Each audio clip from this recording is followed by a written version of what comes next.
नमस्कार, मैं हूं मनोज वर्मा और आप देख रहे हैं अटेंशन। और अटेंशन आज बात होगी दिग्गजों की दूरी या सियासी मजबूरी पर। जी हाँ, मध्य प्रदेश से कांग्रेस के दिग्गजों ने दूरी बना रखी है।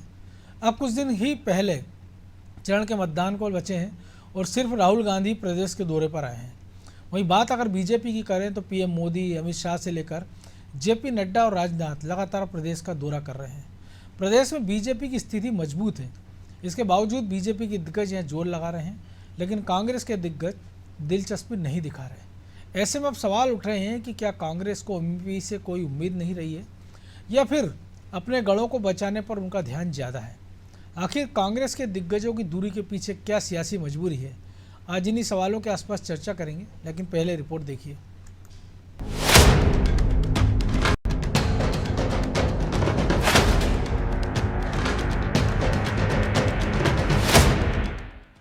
पीएम मोदी, अमित शाह, जेपी नड्डा, राजनाथ सिंह, मध्य प्रदेश में बीजेपी के दिग्गजों ने जान फूंक रखी है। 29 में से 28 सीटों पर काबिज बीजेपी प्रदेश में अपनी पकड़ को मजबूत बनाए रखना चाहती है, लेकिन कांग्रेस के दिग्गज प्रदेश को गंभीरता से नहीं ले रहे हैं। शायद यही वजह है कि अभी तक सिर्फ राहुल गांधी ने ही एमपी का दौरा किया है, वो भी तब जब पहले चरण के लिए 19 अप्रैल को मतदान होगा, यानी 7 दिन ही पहले चरण के मतदान के लिए रह गए हैं। ऐसे में चर्चा इस बात की है कि आखिर क्यों कांग्रेस के दिग्गजों ने प्रदेश से दूरी बना रखी है। क्या उसे एमपी से ज्यादा उम्मीदें नहीं रह गई हैं? खैर, कांग्रेस के नेता दावा कर रहे हैं कि आने वाले दिनों में उनके बड़े नेता प्रदेश में दिखाई देंगे। सबके दौरे शुरू हो रहे हैं और प्रत्येक लोकसभा क्षेत्र में हो रहा है, युद्ध स्तर पर। पूरे देश के कांग्रेस के बड़े नेता मध्य प्रदेश में दौरा करेंगे।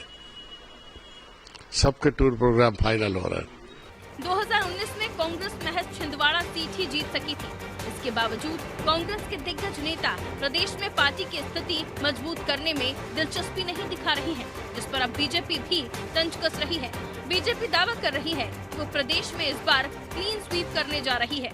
लाखों की संख्या में 4.5-5 लाख के आसपास कांग्रेसी नेतागण, कार्यकर्तागण कांग्रेस छोड़ चुके हैं और यही कारण है कि कांग्रेस के नेतागणों में ना उतनी ऊर्जा है ना कुछ है। और देखिए, प्रथम चरण का चुनाव की मतदान की तिथि बिल्कुल नजदीक आती जा रही है, लेकिन कांग्रेस जो है प्रसुप्ति हुई है।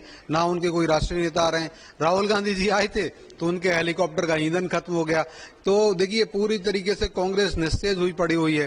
पीएम मोदी, अमित शाह समेत अन्य बीजेपी के दिग्गज नेता एक बार नहीं बल्कि 2 बार प्रदेश के दौरे कर चुके हैं।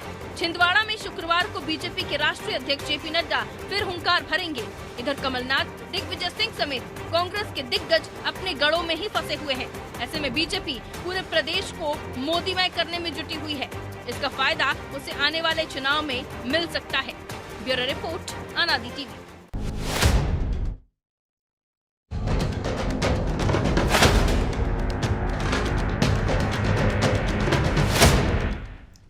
तो इसी पर चर्चा करने के लिए हमारे साथ जुड़ गए वरिष्ठ पत्रकार रमेश शर्मा और हमारे सहयोगी ब्रजेश चौक से। बहुत स्वागत है शर्मा जी आपका अनादि टीवी में। और जो पूरा सीन आप भी देख रहे हैं, हम भी देख रहे हैं कि जिस प्रकार से बीजेपी के तमाम बड़े दिग्गज नेता, प्रधानमंत्री नरेंद्र मोदी हों, गृह मंत्री अमित शाह हो, राष्ट्रीय अध्यक्ष जेपी नड्डा हो, रक्षा मंत्री राजनाथ हो और जो तमाम छोटे बड़े नेता हैं, वो पूरे जोर शोर से प्रचार में जुटे हैं। क्योंकि पहले चरण का मतदान नज़दीक आता जा रहा। 17 तारीख को मतदान थम जाएगा, 19 को वोटिंग है। लेकिन कांग्रेस की ओर से अगर देखें तो राहुल गांधी को छोड़ दिया जाए तो अभी तक कोई बड़ा नेता मैदान में दिखा नहीं। इक्का दुक्का प्रत्याशियों के नामांकन हमने देखा नामांकन में कि प्रदेश अध्यक्ष जीतू पटवारी या उमंग सिंगार दिखाई दिए हैं। बाकी नेता या तो अपने अपने क्षेत्रों में सिमटे हुए हैं या दिल्ली या राष्ट्रीय अध्यक्ष या उनके कांग्रेस या कोई बड़ा नेता आ नहीं रहा है।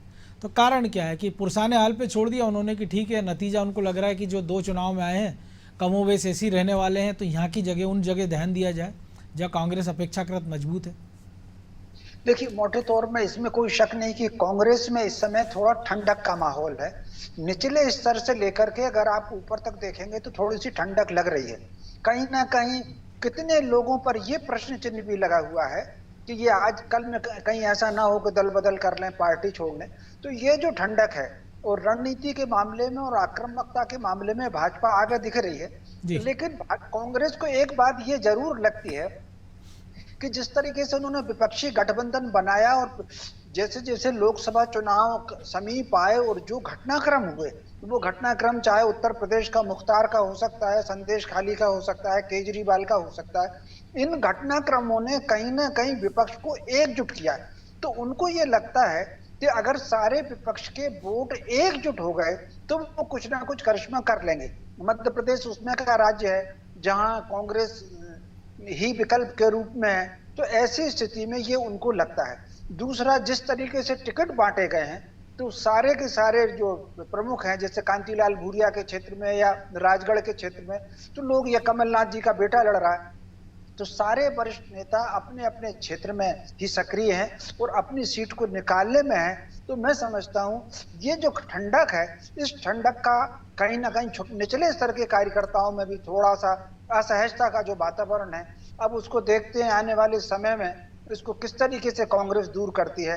लेकिन ऐसा लगता है कि आखिर के समय में प्रियंका जी या खड़गे जी या कुछ और बड़े नेता दो चार उनकी यात्राएं तो यहाँ हो जाएंगी, ऐसी संभावना तो है जी। लेकिन जो ब्रजेश जी आदिवासी इलाकों की हम बात करें, जिन सीटों पर कांग्रेस को लग रहा था वो मजबूत है, उन सीटों पर अगर केवल राहुल गांधी आ रहे हैं, क्योंकि अगर वोट शेयर की बात कर लें, सीटों के हिसाब से देख लें कि कई जगह बीजेपी से ज़्यादा सीटें कांग्रेस की, और राहुल गांधी के अलावा हमने देखा जिस प्रकार से वो लोक लुभावन वादे करके गए हैं, उसके बाद कांग्रेस ने प्रेस कॉन्फ्रेंस करके उन चीज़ों को फिर से दोहराया है।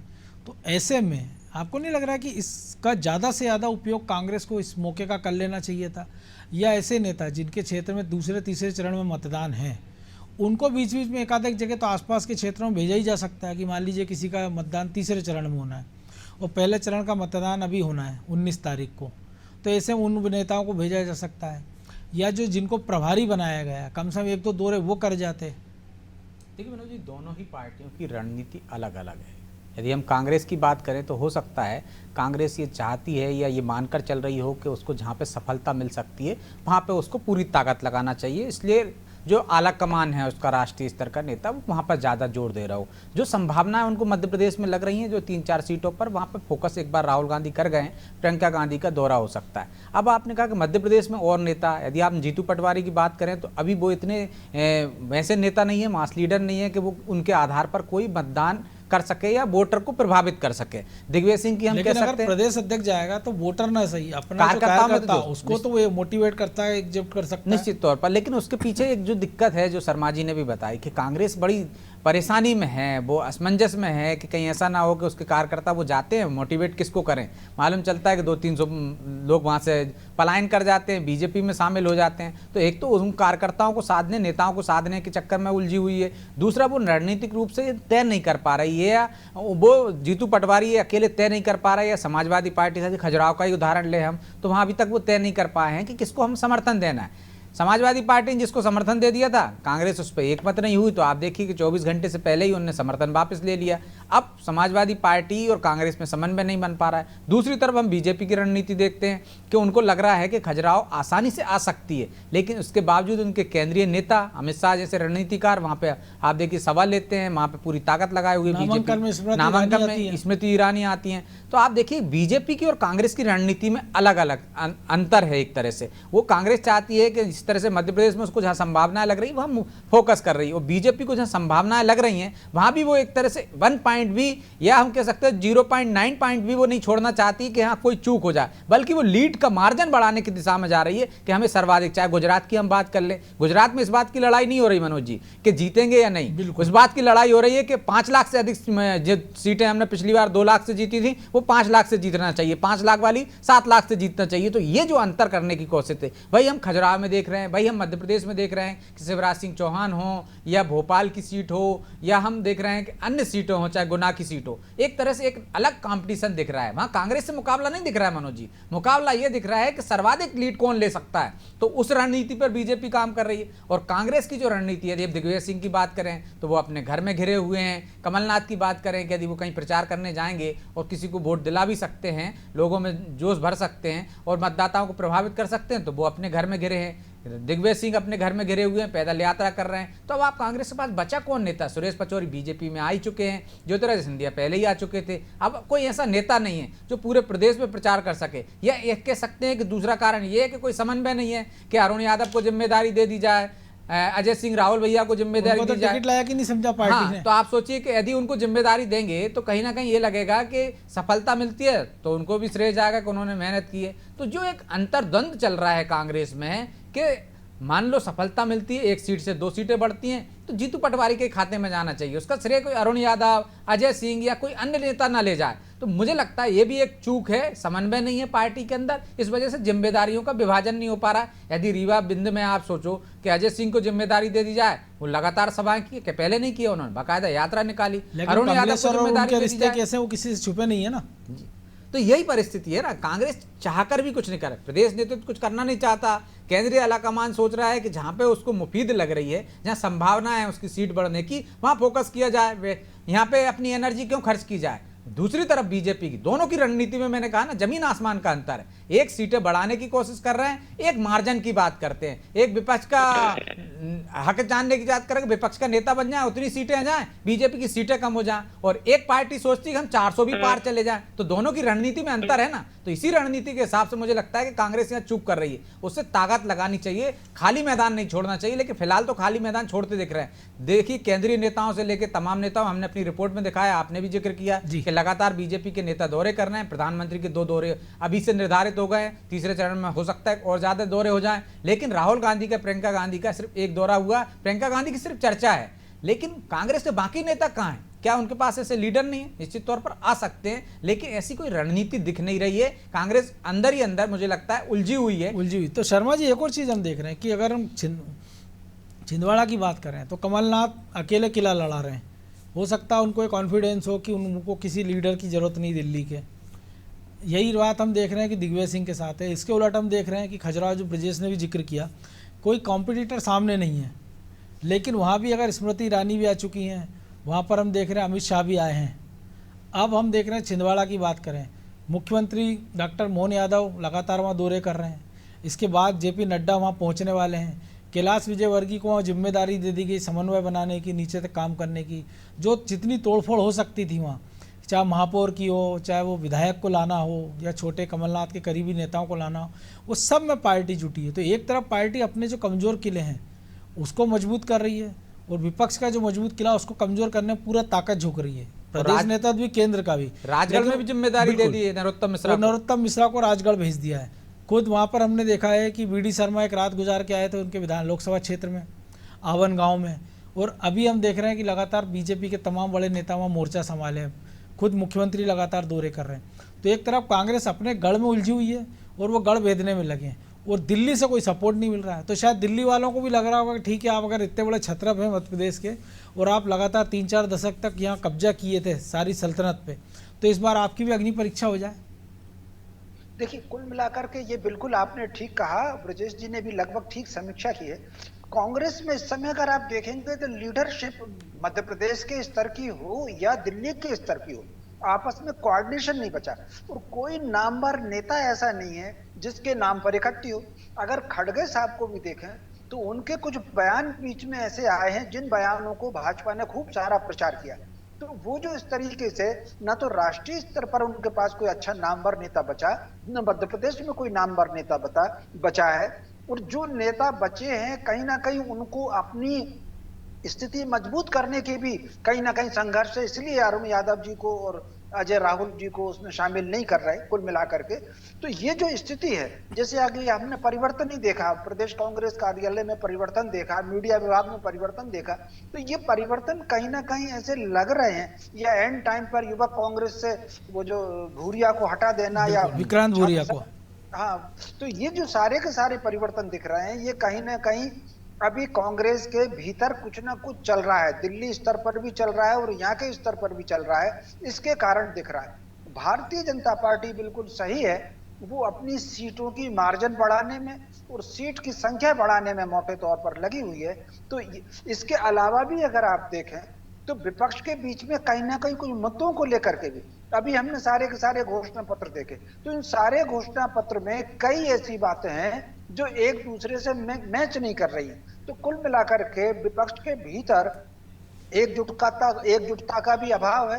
कांग्रेस के भीतर कोऑर्डिनेशन और आक्रामकता की अभाव है। जहां पर राहुल गांधी जी भी गए हैं या प्रियंका जी ने अभी उत्तर प्रदेश में कुछ स्थानों पर सभाएं ली हैं, तो जो आक्रामकता होना चाहिए उस आक्रामकता का अभाव भी बराबर उसमें मोटे तौर पर दिख रहा है। तो ऐसी स्थिति में मध्य प्रदेश में जो है कहीं ना कहीं भगवान के भरोसे या मतदाता के भरोसे ज्यादा है, क्योंकि कई मतदाता ऐसे हैं जो स्वभाव रूप से उनको अपनी अपनी पार्टी को ही देना है। कुछ कार्यकर्ता हैं उनको श्रेय मिले या ना मिले, लेकिन निचले स्तर पर वो अपनी पहचान को बनाए रखने के लिए अपना काम करना है। तो वहां तक उस तरीके से दिख रहा है मुझे। अगर इस तरीके के जो माहौल है, कांग्रेस ने अगर अपने को नहीं सुधारा तो मान करके चलिए कि 2019 में जो टोटल वोट उनको मिला था उसमें से भी अगर कम हो जाए थोड़ा बहुत, तो फिर आश्चर्य नहीं होना चाहिए। कांग्रेस में इसमें कोई शक नहीं, मध्य प्रदेश से लेकर दिल्ली तक थोड़ा सा बिखराव भी है। नेताओं में जो उत्साह होना चाहिए, कार्यकर्ताओं में जो उत्साह जगाना चाहिए, उनकी भाव भाषा में उसका भी अभाव दिख रहा है। जी, लेकिन आपको नहीं लगा शर्मा जी कि एक पार्टी जिसने 3 महीने पहले विधानसभा चुनाव में 40% वोट शेयर हासिल किया है और वो इस तरह से सरेंडर कर दे, जबकि आपके पास नया नेतृत्व आ गया, युवा कह सकते हैं जीतू पटवारी को, नेता प्रतिपक्ष आपके पास युवा है उमंग सिंगार, आपने मीडिया टीम का जिक्र किया, आपने अपनी पसंद के चेहरे उसमें बिठा दिए हैं। ठीक है, जीतू पटवारी अपनी टीम नहीं बना पाए, लेकिन वो जिसको निर्देश देंगे वो काम करेगा। इन सब के बावजूद अगर आप सरेंडर कर रहे हैं, हथियार डालते दिख रहे हैं, या उसने आक्रामकता से चुनाव प्रचार करते नहीं नजर आ रहे, उसका वजह क्या देख रहे हैं आप?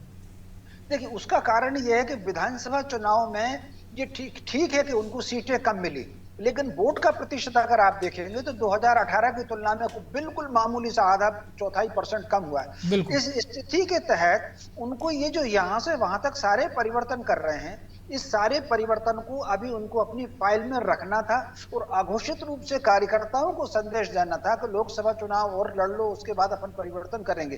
तो वो सारा का सारी उनकी एनर्जी, सारा ध्यान जो कार्यालय है और पदाधिकारी है वहां पर से मुक्त रह करके चला गया।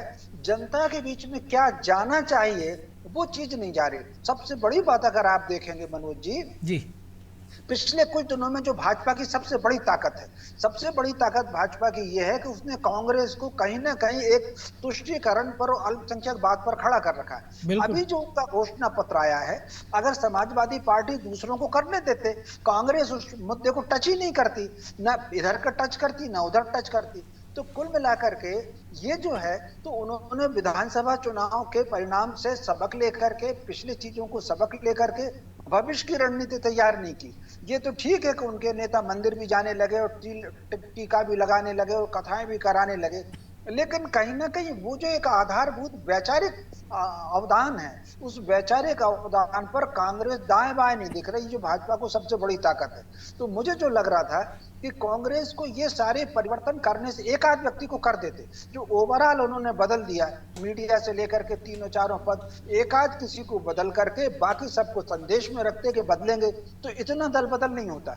ये जो दल बदल हो रहा है, इस दल बदल के पीछे सबसे बड़ा कारण भी ये है कि कहीं ना कहीं कुछ लोगों को लग गया होगा कि हमारा इसमें अब कोई भविष्य बचा नहीं। ये जो नई टीम आई है, कई बार क्या रहता है मनोज जी, जो पदाधिकारी आता है उसके बारे में हमारी तो बात अलग होती है, लेकिन राजनीति के अंदर खाने में उसकी इमेज तो अलग प्रकार की होती है। तो ये जो उसके कंप्यूटर नेता होते हैं, उससे एक सीढ़ी ऊपर एक सीढ़ी नीचे होते हैं, वो उस अंदर खाने की इमेज को देख करके अपने भविष्य का अंदाजा लगाते हैं। तो ऐसी स्थिति में ये जो दल बदल होता है, ये उस कारण से दल बदल ज्यादा होता है। तो एकदम से उन्होंने सारे के सारे बदल डाले तो दल बदल शुरू हो गया। तो दल बदल शुरू हो गया तो कार्यकर्ता थोड़ा सा असमंजस में आ गया, जिसके कारण कांग्रेस में ठंडक दिख रही है। जी, लेकिन जो आप कह रहे हैं शर्मा जी, ये कहानी जो दल बदल की तो पूरे देश में हम देख रहे हैं, क्योंकि अगर हम देखते हैं गुजरात में भी अगर आदमी दल बदल कर रहा है तो यहाँ तो ठीक है, आपने सत्ता थी 15 महीने, लालच में चला गया, डर के चला गया। अगर वहाँ का नेता भी जा रहा है, उसने अगर 15 साल से पार्टी में था तो उसने 25 साल से वो सत्ता ही नहीं देखी कांग्रेस की, अगर वो भी छोड़ रहा है तो ये तो और चिंता के विषय है ना कांग्रेस के लिए। नहीं, निश्चित रूप से ये जो अपन ने इससे पहले भी कई बार चर्चा की है, ये कांग्रेस के लिए एक आत्मचिंतन का विषय है। और जिस तरीके से कांग्रेस के लोग सनातन संस्कृति और परंपराओं के हमलावरों के बगल में जाकर के खड़े होते हैं, ये कहीं ना कहीं उनका निराशा होती है। मैं 2 उदाहरण देना चाहता हूँ, जैसे उत्तर प्रदेश में प्रमोद कृष्ण जी का या मध्य प्रदेश में सुरेश पचौरी का। ये लोग समर्पित, चूंकि मैंने इनका दोनों का छात्र जीवन भी देखा है, सुरेश पचौरी का, पार्टी के लिए समर्पित व्यक्ति रहा है, लेकिन सनातन परंपराओं पर वो कंप्रोमाइज कुछ नहीं करता है। हम पत्रकारिता में कुछ लोगों को देखते हैं कि पत्रकारिता अपनी जगह है, लेकिन अगर धर्म संस्कृति की बात आती है तो एक कदम अलग हो जाते हैं। बिल्कुल। तो ठीक उसी प्रकार प्रमोद कृष्ण जैसे लोग, सुरेश पचौरी जैसे लोग, ये जो लोग गए हैं या गुजरात में जो गए हैं, तो ये जो लोग गए हैं ये कहीं ना कहीं सनातन परंपरा के पक्षधर लोग गए हैं। इस पर कांग्रेस को करना चाहिए, बीच का रास्ता निकालना चाहिए। जो इंदिरा जी बीच का रास्ता निकालती थी, तो कहीं ना कहीं वो जो चिंतक है, ये जो अभी आया संजय निरुपम का जो आया है, जो उन्होंने जब छोड़ी है और कांग्रेस छोड़ी जी महाराष्ट्र में। हाँ, उन्होंने ये कहा है कि इस पर कहीं ना कहीं वामपंथी हावी है। तो कहीं ना कहीं वो जो हावी है, जिसके कारण कांग्रेस की मूल धारा वो थोड़ी सी विखंडित हो रही है जी। तो ब्रजेश जी, धारा विखंडित हो रही, लेकिन एक चीज़ दे रहे हैं, मध्य प्रदेश के संदर्भ में केवल हम बात करें कि जेपी नड्डा हो, अमित शाह हो, मोदी हो, राजनाथ सिंह हो, वो जो उनका एजेंडा है वो उस पर डंके की चोट पर बात कर रहे हैं। वो राम मंदिर की बात कर लें, 370 की, सीए की, या राजनाथ सिंह कदम और आगे बढ़ गए, जिसपे पूरी बीजेपी अब चाह रही है। प्रधानमंत्री नरेंद्र मोदी लंबे समय से कह रहे हैं कि एक देश एक nation, one nation one election की बात कर रहे हैं। लेकिन कांग्रेस हम देख रहे हैं कि जो बिहार में जेडीयू आरजेडी मुद्दा उठाती, जातिगत जनगणना का प्रधान उसकी बात कर रहे हैं राहुल गांधी, लेकिन जिस ओल्ड पेंशन स्कीम का उन्होंने ढोल जोर जोर से बजाया था, राजस्थान में भी मध्य प्रदेश में भी, उसकी वो कोई बात नहीं कर रहे हैं। जिस अल्पसंख्यकों की वो चिंता करते हैं राष्ट्रीय अपने घोषणा पत्र में, जब प्रधानमंत्री उस पर हमलावर होते हैं तो मध्य प्रदेश में उसका कोई जिक्र नहीं करते हैं। तो आप अपने एजेंडे से भी पीछे हटते जा रहे हो विपक्ष के नाते, और आप केंद्र सरकार को या जो सत्ता पक्ष उसको घेर नहीं पा रहे हो, तो जनता भरोसा कैसे करे और कार्यकर्ता को भी कैसे लगे कि आप वाकई गंभीर हो।